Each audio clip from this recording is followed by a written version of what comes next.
Etiomo. Distribuição Sinapse.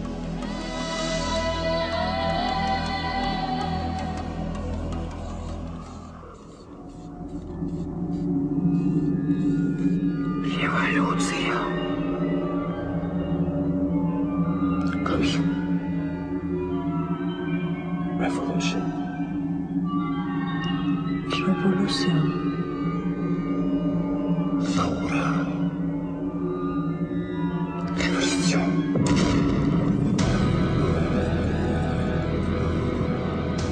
Revolução.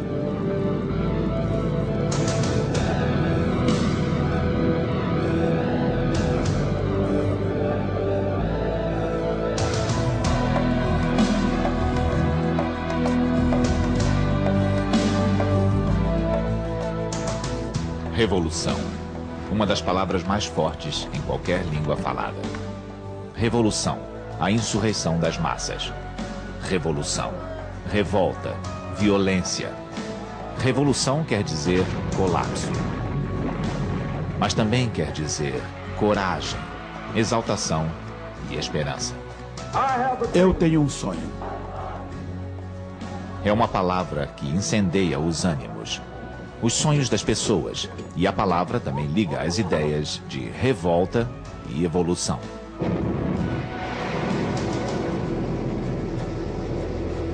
Revolução lembra contrastes, ricos e pobres, elite e povo, liberdade e opressão.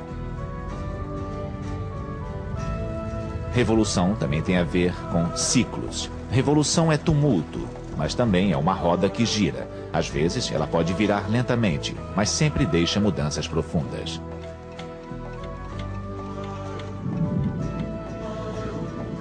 Os ciclos nos carregam em suas engrenagens. A revolução agrícola, revolução industrial, revolução da informação.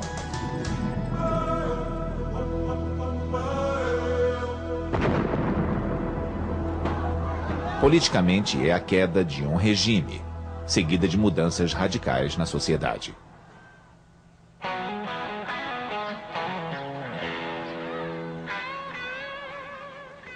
Em termos gerais, revolução é uma guinada, uma mudança na nossa maneira de viver e pensar.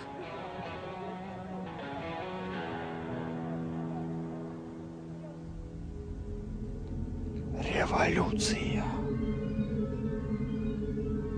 A palavra seduz. Ela evoca nobreza, dignidade e a luta por um mundo melhor.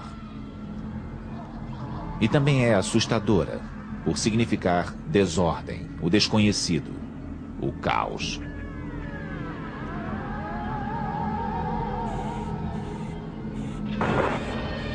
Será que ela continua tão significativa hoje? Ou será apenas uma sombra do passado, da qual nada restou além de um eco? O que motiva as pessoas a fazerem a revolução?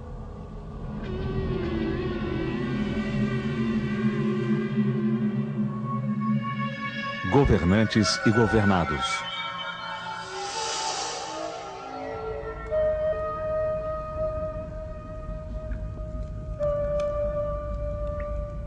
Sabemos pouco sobre nossos antepassados pré-históricos, mas é difícil imaginar uma revolução política numa tribo nômade daquela época. As primeiras revoluções, aquelas que transformaram radicalmente o modo de vida do homem pré-histórico, foram revoluções técnicas.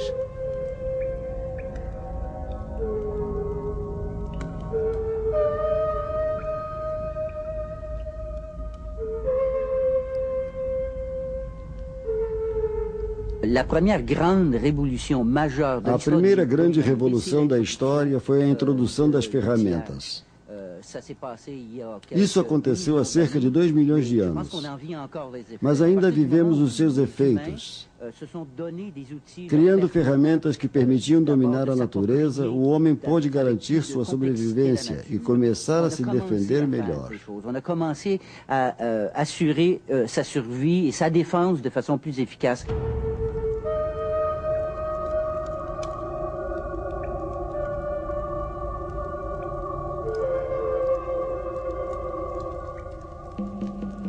Foi nesse tempo remoto que descobriu-se o fogo, e a vida dos clãs nômades passou a se organizar em torno das refeições em grupo. Como ocorre com outros animais que vivem em grupos, as disputas hierárquicas entre os humanos aconteciam segundo rituais pré-estabelecidos, sem ameaçar assim a estrutura do grupo. A hierarquia se baseava em idade, sexo, experiência ou na força física do líder.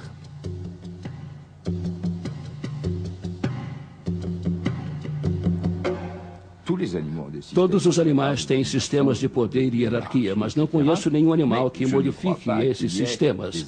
A política abre a possibilidade, não de exercer o poder, mas de transformar o sistema que o estrutura.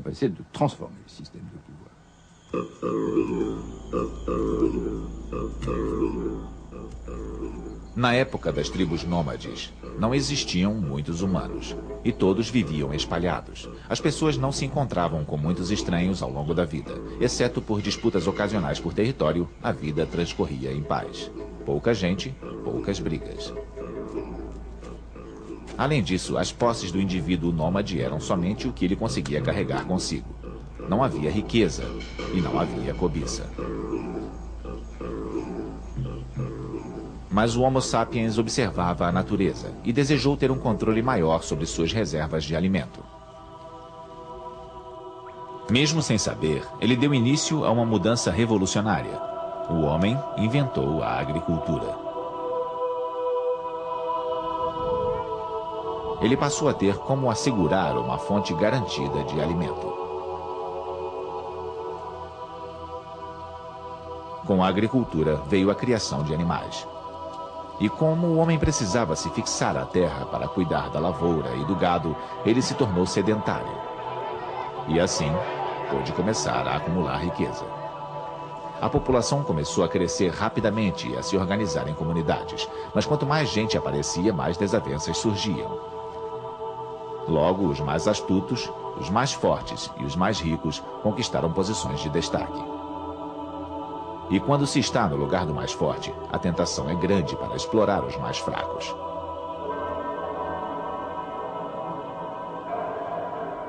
Foi aí que começaram os problemas.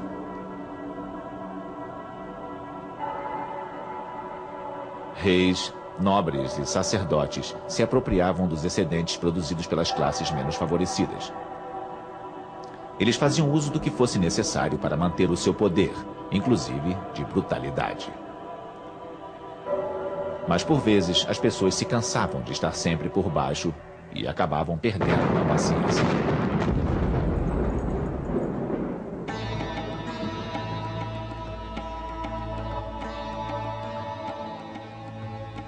Não é de admirar que a primeira revolução político-social tenha acontecido na primeira civilização de que se tem notícia, a dos Sumérios. Tudo aconteceu na cidade de Lagash, por volta do ano 2415 a.C. Na época, o poder se concentrava nas mãos dos dois sumos sacerdotes que adoravam o deus Ningursá. Eles exploravam descaradamente o povo, cobrando impostos abusivos. Esse não é o papel normal do Estado.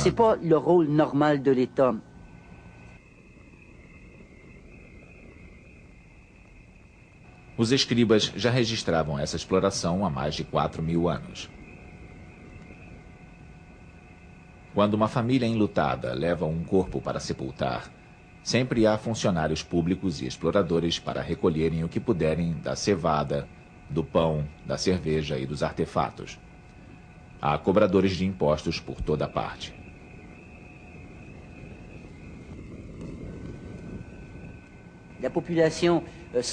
O povo estava insatisfeito e iniciou um levante. Um sujeito chamado Urukagina aparentemente era o líder. Ele derrubou o sistema e implantou várias reformas. Ele liderou a revolta que se transformou numa pequena revolução política, pode-se dizer, já que envolvia o Estado. Mas ela não questionava a natureza desse Estado, e sim os seus procedimentos.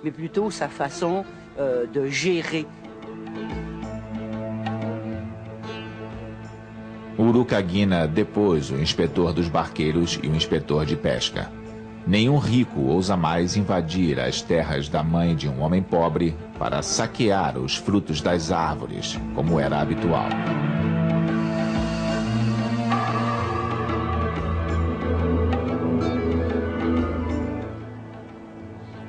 Historicamente, nem todas as elites exploraram os menos favorecidos. Algumas eram formadas por indivíduos que sonhavam com justiça e, por vezes, foram os precursores de revoluções. Foi assim que o aristocrata Solon ajudou a criar a democracia na Grécia quase 2.600 anos atrás.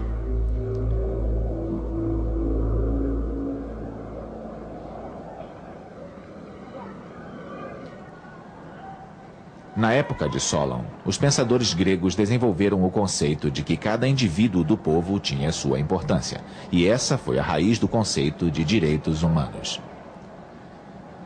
Mesmo assim, na cidade-estado de Atenas, o direito dos indivíduos era desconsiderado. Uma minoria rica era dona das melhores terras e enriquecia à custa dos camponeses que precisavam pagar caro pelos cereais. Logo, os atenienses estavam afundados em dívidas. E quando os artesãos e lavradores não podiam pagar o que deviam, os nobres os transformavam em escravos ou os mandavam para o exílio. No ano de 594 a.C., a resignação do povo chegou ao limite. O país estava à beira de uma guerra civil.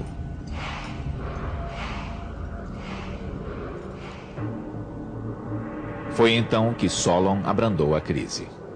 Ele propôs uma anistia política e o fim da escravidão com base em dívidas.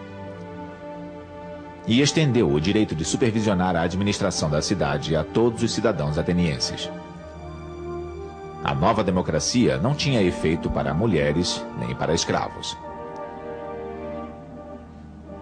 Mesmo assim, foi uma ideia revolucionária num mundo onde, mesmo nas outras cidades da Grécia, somente os membros da aristocracia podiam reivindicar o status invejável de indivíduos. Na Grécia Antiga, sobretudo em Atenas, o movimento foi coletivo. Mas estava concentrado no que chamamos de individuação, na liberação do indivíduo.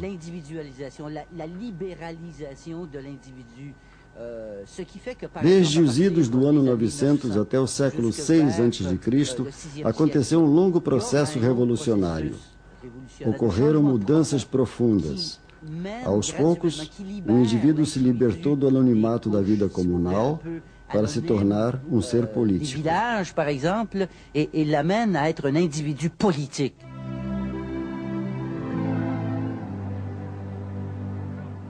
Graças a Clístenes e Péricles, que apoiaram as reformas de Solon, toda a comunidade ganhou soberania.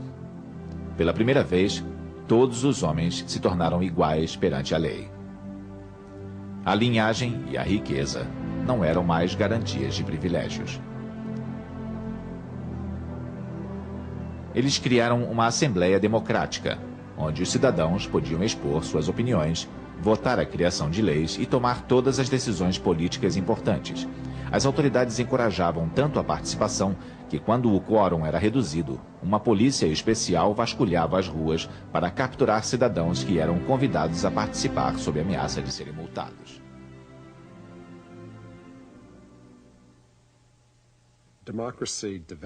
A democracia nasceu nas cidades-estado gregas. O modelo de governo democrático existe há muito tempo. Sempre que há revoltas contra reis e imperadores, as pessoas podem se inspirar nos modelos da República Romana ou da democracia da Grécia Antiga. Mas nunca foi fácil implementar esses sistemas. Para derrubar a monarquia, muitas vezes é necessário criar instituições ainda mais fortes, capazes de controlar grandes estados.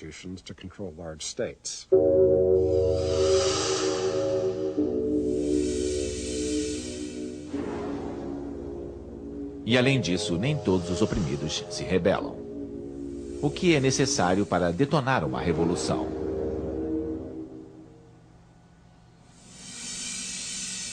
Liberdade ou morte.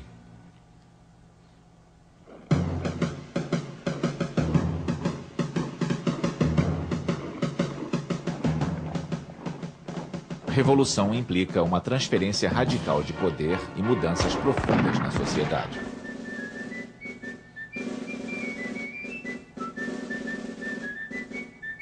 As revoluções americana e francesa ajudam a compreender quais os elementos necessários para fazer uma revolução eclodir.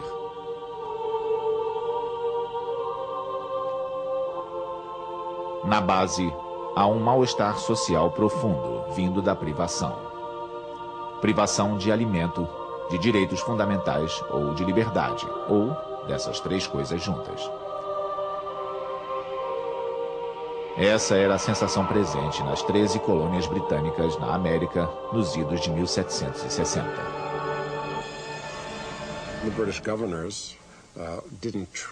Os governadores britânicos não davam aos americanos o respeito que eles julgavam merecer. Eles se viam como britânicos, tanto quanto os europeus, e merecedores de um tratamento à altura. Os americanos se sentiam tolhidos e explorados pelos altos impostos. Sentiam que os britânicos os tratavam como servos, em vez de cidadãos livres, e quiseram corrigir isso tudo.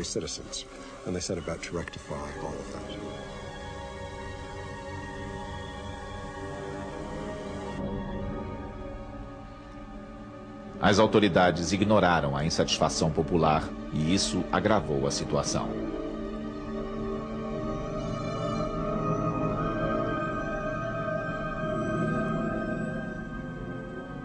Luís XVI cometeu o mesmo erro na França. Ele centralizava todas as decisões do Estado, mas ignorava totalmente as condições de vida de seus súditos. O povo começou a questionar se ele teria direito de governá-los. Fraco e indeciso, Luís XVI isolou-se da aristocracia que desejava manter seus privilégios num país à beira da falência. Dos burgueses que exigiam mais poder e dos artesãos e camponeses que não estavam mais dispostos a viver na pobreza. Os alarmes estavam soando, mas o rei não deu ouvidos.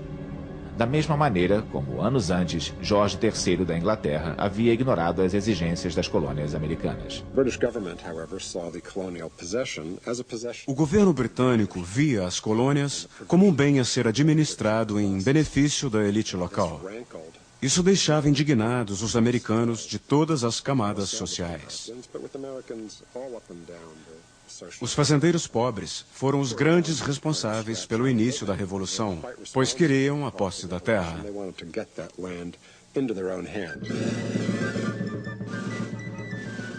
Para uma revolução dar certo, é preciso haver um consenso entre a população, ou pelo menos em mais de uma classe social. Caso contrário, o que se tem é uma guerra civil. Dizem que a Revolução Americana foi apenas um levante político da elite americana contra a elite britânica, que visava a libertar os americanos ricos dos impostos. Mas, na verdade, os americanos desejavam um país que não estivesse nas mãos de um rei e onde pudessem escolher o próprio destino.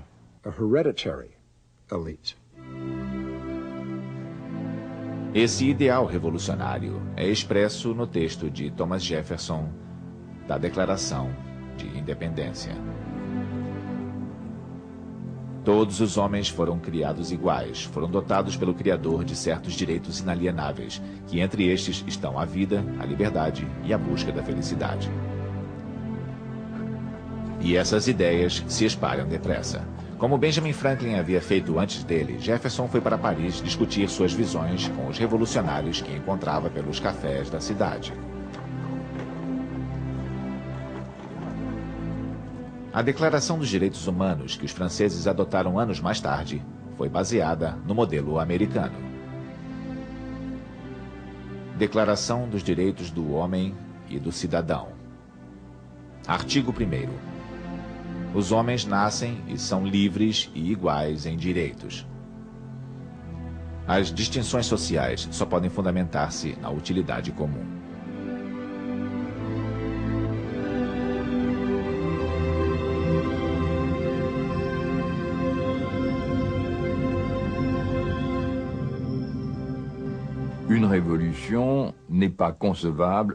Não existe revolução sem líderes.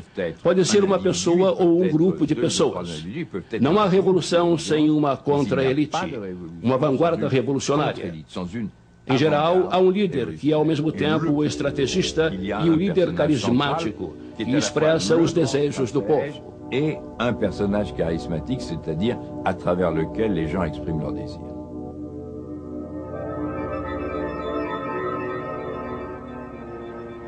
Pensando nas revoluções americana e francesa, alguns nomes vêm à memória naturalmente. Mas é interessante notar que os grandes revolucionários não costumam pertencer às classes oprimidas. Os líderes são aqueles que desejam mudanças para o seu país e que, provavelmente, escolheriam carreiras políticas, mas se veem num contexto em que não é possível promover mudanças da forma convencional. Assim, a única maneira de transformar o status quo é tornando-se revolucionário.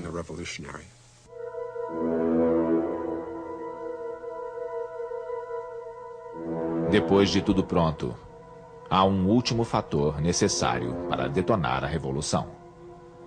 Este fator final é o catalisador, o acontecimento que acende o pavio. Na América, os confrontos com a pátria-mãe continuavam se acirrando. Depois de taxar o melado, uma mercadoria importante usada no fabrico do rum, o governo britânico aboliu a lei do selo e criou impostos de importação sobre o vidro, chumbo, papel e até mesmo o chá. Os americanos se rebelaram.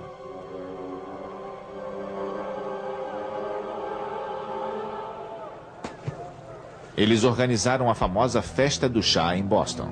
Disfarçados de índios, os patriotas jogaram caixas de chá importado nas águas do porto de Boston. Isso levou a Grã-Bretanha a criar leis repressoras. Os americanos reagiram criando um governo revolucionário em Boston. Foi uma decisão explosiva. O primeiro confronto entre patriotas e soldados britânicos aconteceu em Lexington, em 19 de abril de 1775. Era o início da Guerra da Independência.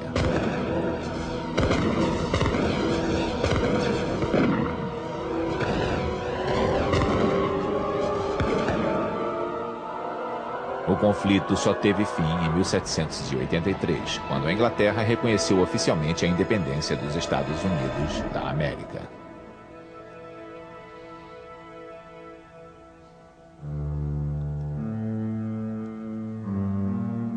Do outro lado do Atlântico, vários anos de colheita ruim levaram à escassez. Os cofres da França se esvaziaram. Em 1789, em resposta ao descontentamento popular, o rei convocou o Estado Geral. A burguesia convenceu membros do clero e da nobreza a exigirem a criação de uma Assembleia Nacional.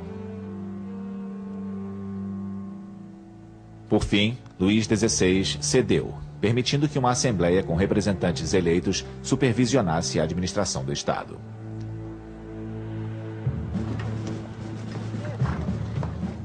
Mas, em segredo, ele passou ordens ao exército para se concentrar nos arredores de Paris.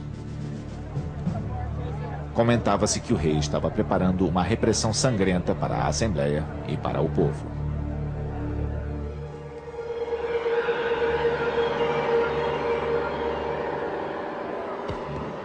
Em 14 de julho de 1789, a multidão atacou e tomou a Bastilha, a prisão da coroa, onde esperava encontrar armas para a sua defesa.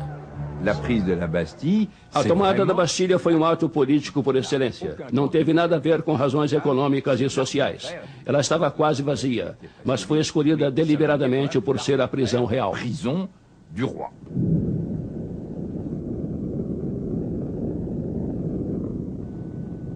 Mas revoluções não acontecem num único dia. É preciso tempo para derrubar todos os opositores. A América fez uma revolução sem ter passado por fases de ditadura, terror ou guerra civil violenta. Isso é raro. Na maior parte dos confrontos revolucionários, há uma facção, a dos ex-detentores do poder, que se opõe às mudanças. Esse movimento contra-revolucionário ameaça o sucesso do povo que almeja tomar o poder e modificar a sociedade. E o esforço de defender a revolução, às vezes, é priorizado em detrimento de ideais como a democracia e igualdade, que no princípio eram valorizados. Na América, a democracia foi estabelecida pouco tempo depois da Revolução na França. Levou quase um século para a Terceira República estabelecer um governo democrático.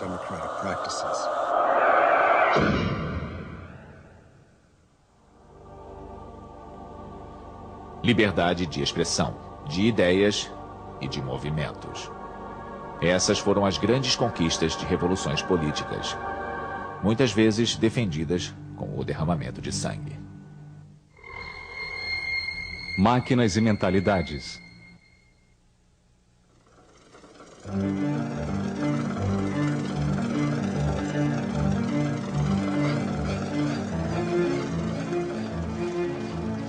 Enquanto a América lutava pela independência em 1776 e na França cabeças eram cortadas em 1793, havia outra revolução se formando. Um tipo inteiramente diferente de revolução, mas que também teria repercussão significativa. Na Grã-Bretanha, inventores criaram um aparelho que iria revolucionar o mundo: a máquina a vapor. Será justo chamar a Revolução Industrial de revolução?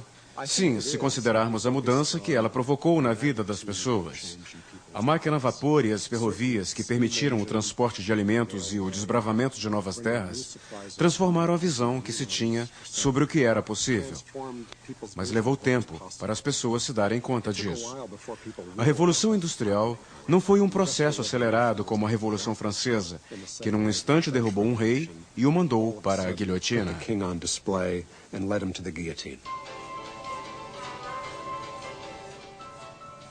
A primeira onda da Revolução Industrial atingiu a produção têxtil. Em primeiro lugar, havia mão de obra disponível depois que implementos agrícolas tiraram o trabalho de muitos lavradores.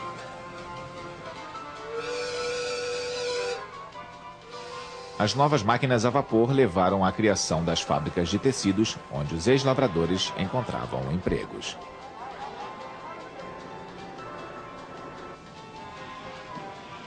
Os empreendedores dispunham de dinheiro para investir e, graças às inúmeras colônias do reino, tinham também mercado para seus produtos.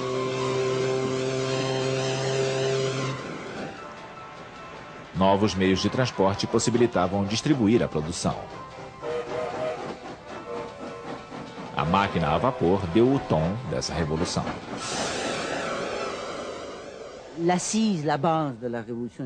O fundamento da Revolução Industrial está primeiramente na forma de produzir. Ela mudou com a introdução das máquinas e também com as novas maneiras de aproveitar a energia. Surgiu o uso do vapor como combustível, por exemplo. Um dos primeiros efeitos disso na economia foi o aumento da produção e também da produtividade, se falarmos em horas de trabalho.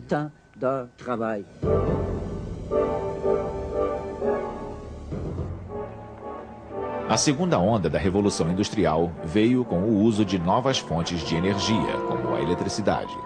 Ela fez nascer o telégrafo, o telefone e a lâmpada elétrica.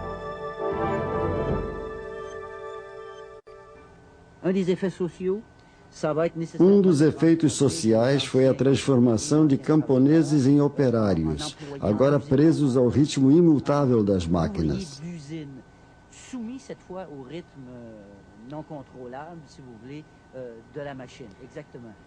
Isso tem implicações sociais no desenvolvimento urbano. As fábricas ficavam em grandes cidades. Portanto, surgiram os bairros operários, sem que houvesse uma infraestrutura mínima.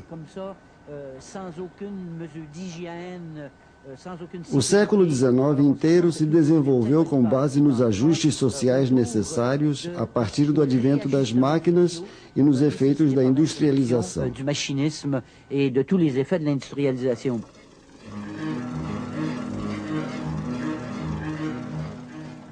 Outro efeito da Revolução Industrial foi o surgimento da classe operária.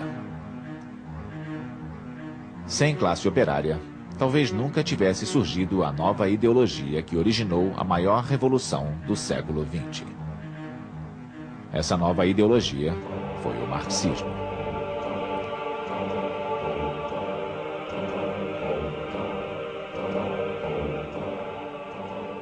O marxismo se fundamentava na crença de que a revolução era não só inevitável, como também libertaria o mundo da propriedade privada. Ela faria surgir uma sociedade em que toda a propriedade seria administrada em benefício dos trabalhadores e as riquezas seriam distribuídas igualmente entre todos. Esse foi o ideal que inspirou Vladimir Ilyich Lenin a fazer a Revolução Russa em outubro de 1917.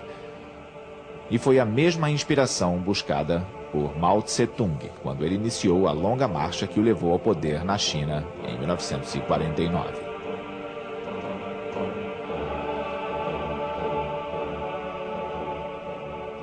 Mas nenhum revolucionário seria capaz de derrubar o regime sozinho. Revoluções são feitas com a força da união. Os indivíduos, um a um, devem abraçar o sonho da mudança e a mentalidade reinante deve ser renovada.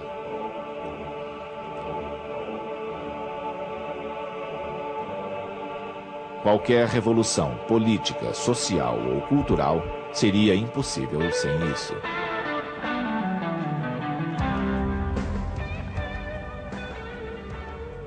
A chamada revolução sexual, por exemplo, seria impensável sem uma mudança profunda de mentalidade.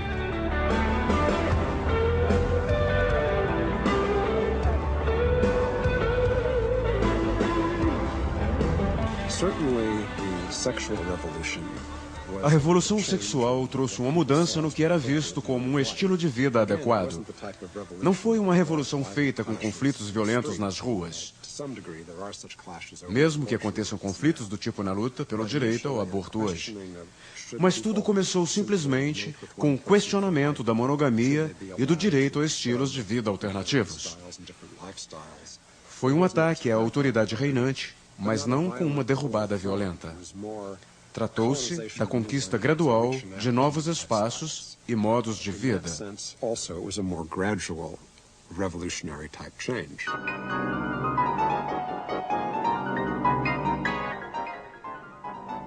E essas mudanças revolucionárias que abalaram o mundo ocidental não teriam sido possíveis sem a mudança radical de mentalidade criada pelo feminismo.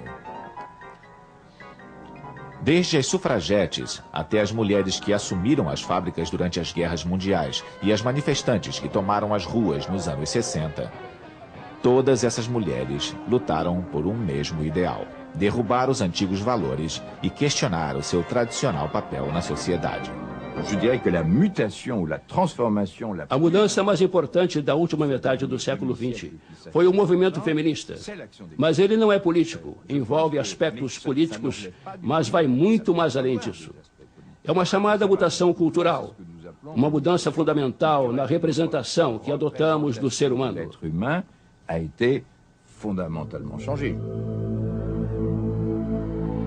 Se o feminismo colocou em xeque a visão que temos dos seres humanos, o movimento ambientalista questionou o lugar do ser humano no universo em que vivemos.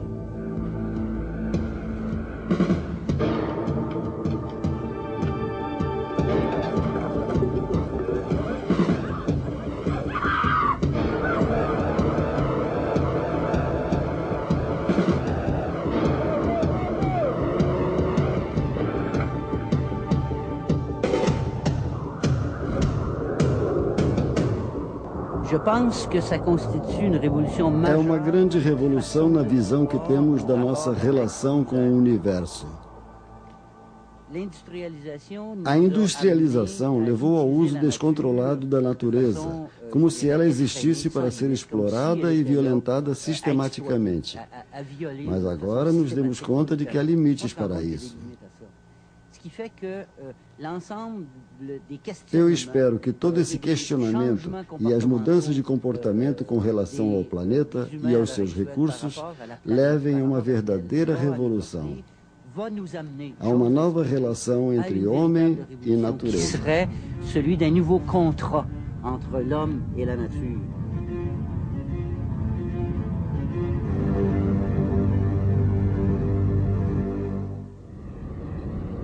Aldeia Global?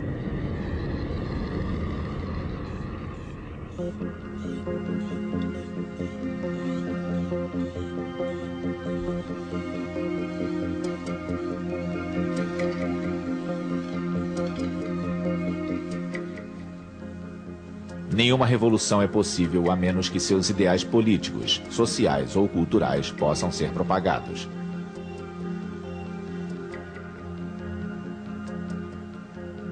Para tanto, devem ser usados todos os meios de comunicação disponíveis. E esse não é um fenômeno novo.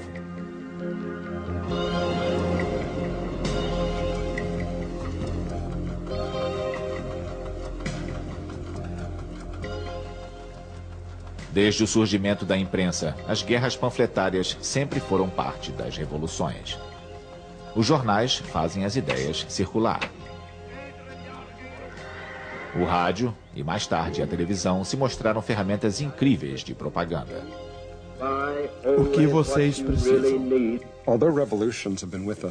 A revolução existe desde a antiguidade, mas a tecnologia mudou a sua forma.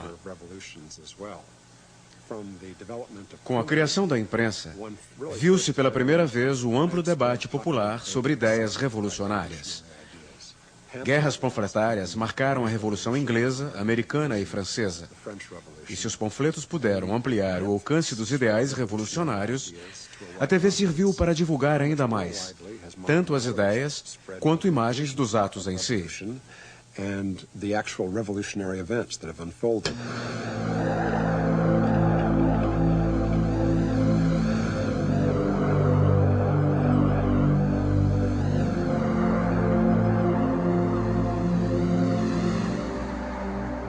Regimes totalitários sempre se apressam em obter o controle total sobre a mídia. Afinal, não é essa a melhor maneira de abafar movimentos revolucionários?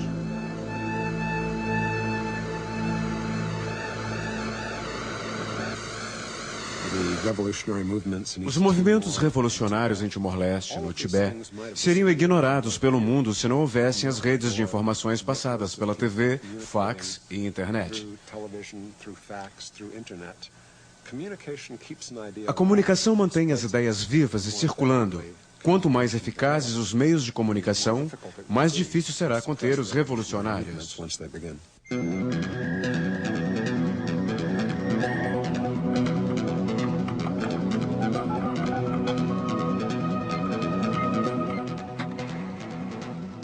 Com as novas tecnologias de comunicação, os meios para divulgar ideais revolucionários são ilimitados. A própria onda de novas tecnologias tem sido chamada de revolução da informação. Mas será mesmo uma revolução? Révolution, c'est une image qui veut dire que... Revolução é uma mudança completa. Eu prefiro o termo mutação. Não me importo de falar em revolução, mas fica sem sentido. Nós intuímos a existência de sociedades pré-industriais. Depois vieram as sociedades industriais. E hoje vivemos na sociedade pós-industrial. Seja da comunicação, da informação ou do que for. A revolução, no sentido de uma mudança de estrutura, realmente aconteceu. Mas não quer dizer que tenha sido conquistada à força. Brusque. Et par la force, évidemment non.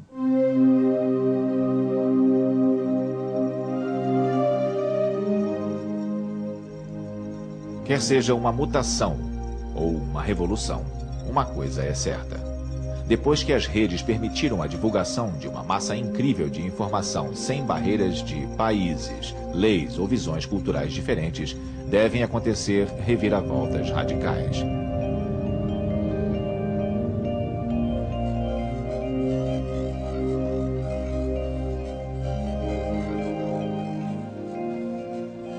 Mas qual o impacto da revolução da informação na nossa vida cotidiana? já se fala em mudanças radicais. Mas não devemos esquecer que informação já é a base de qualquer sociedade.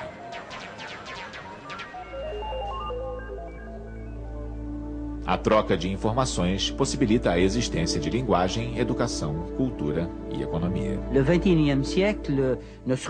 O século XXI não será o século da tecnologia, porque temos novas ferramentas. E espero que com elas as pessoas tenham como se educar mais, aprender, se engajar politicamente e ter mais contato com os outros, partilhando problemas e também soluções.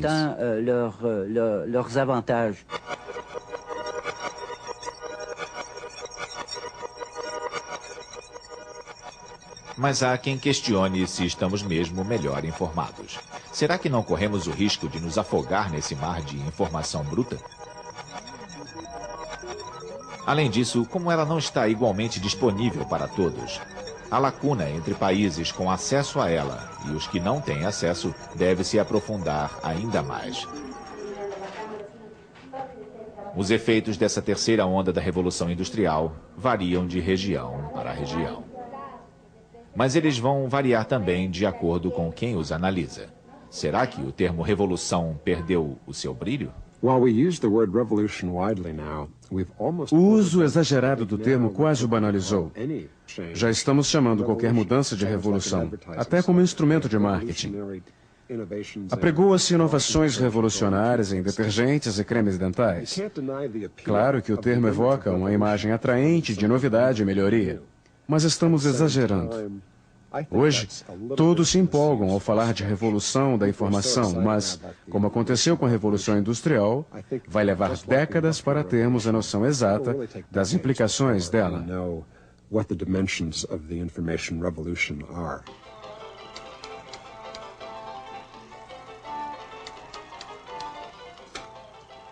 O computador mudou mesmo as nossas vidas, como dizem?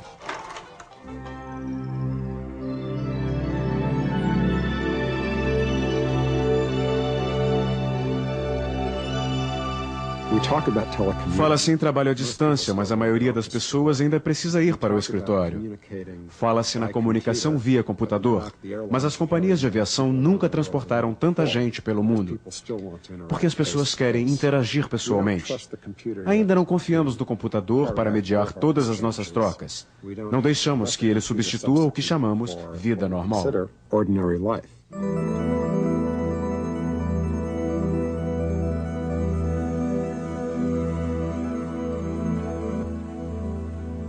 Temos a impressão de que a sociedade moderna não funcionaria sem computador, fax, terminais bancários eletrônicos e celulares, até porque muitas vezes a invenção do aparelho cria a necessidade dele. Mas será que isso tudo faz as pessoas se sentirem menos solitárias? Todos esperamos o nascimento de uma fraternidade sem fronteiras, a tão falada aldeia global. Mas mesmo assim, não estamos felizes. Por que será? Amanhã, a revolução.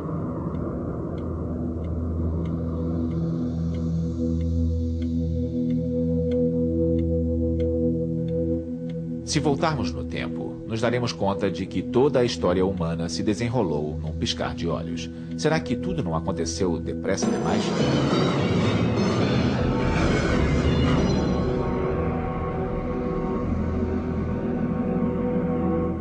Diante dos milhões de anos de evolução gradual e paciente que aconteceram antes de nós, temos que admitir que 99% da existência humana foi passada em pequenas tribos nômades da pré-história.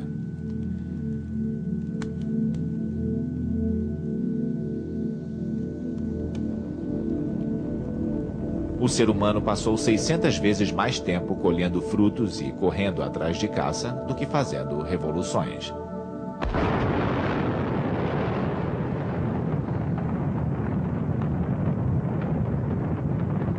O progresso todo aconteceu em ritmo veloz e as mudanças se aceleram cada vez mais.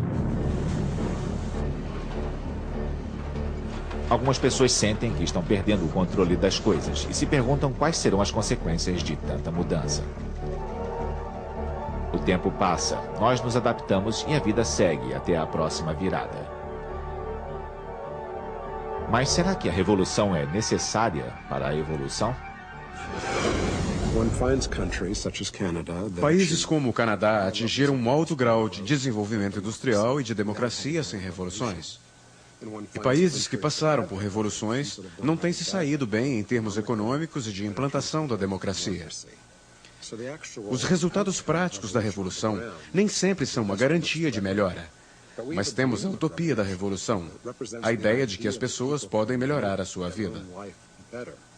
Nos países que passaram por revoluções, qualquer que tenha sido o resultado delas, as pessoas têm a sensação de que o futuro está em suas mãos.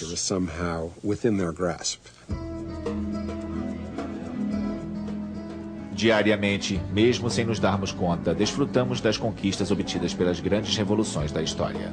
Muita gente no mundo tem o direito de expressar suas opiniões, de praticar a religião que escolherem ou nenhuma religião, de ser defendidos por um advogado em caso de acusações e de se deslocarem livremente. Tudo isso porque nossos ancestrais defenderam bravamente ideais de justiça no passado.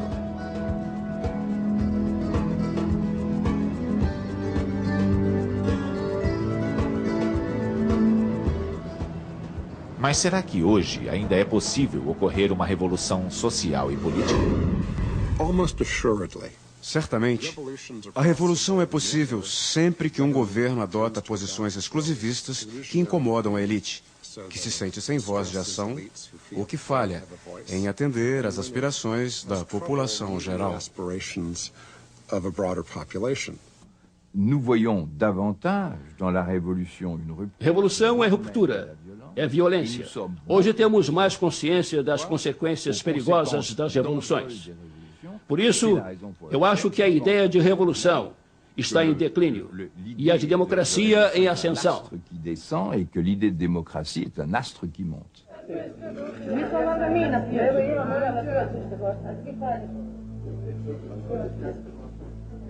Será que isso quer dizer que a democracia é uma espécie de garantia contra a revolução?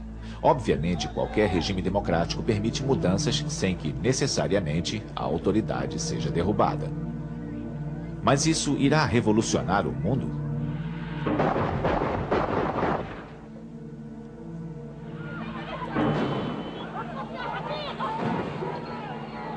Além disso, com a globalização, o primeiro mundo será cada vez menos capaz de ignorar o que se passa no resto dos lugares.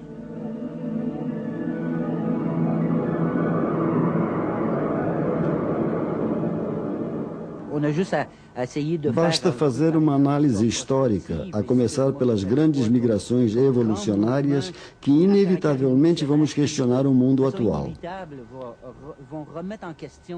Temos as pessoas que vivem no terceiro mundo, nos chamados países que não estão se desenvolvendo, mas na verdade eles têm o seu desenvolvimento reprimido e estão cada vez mais revoltados com isso. A migração desses povos deve aumentar, tornando-se cada vez mais difícil de ignorar. Isso criará problemas que o hemisfério norte será forçado a enfrentar.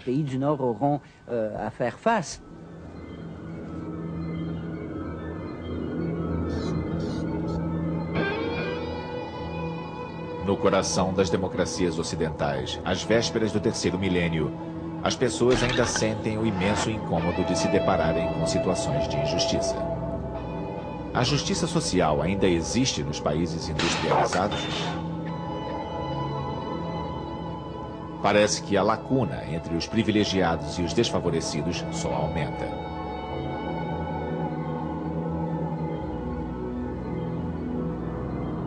O incômodo existe, é palpável.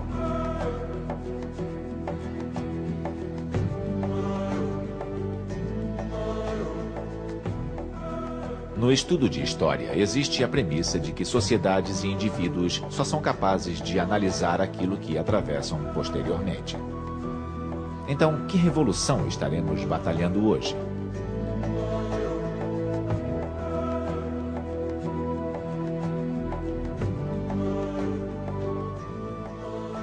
Sem dúvida, os nossos filhos serão capazes de nos dar essa resposta no futuro.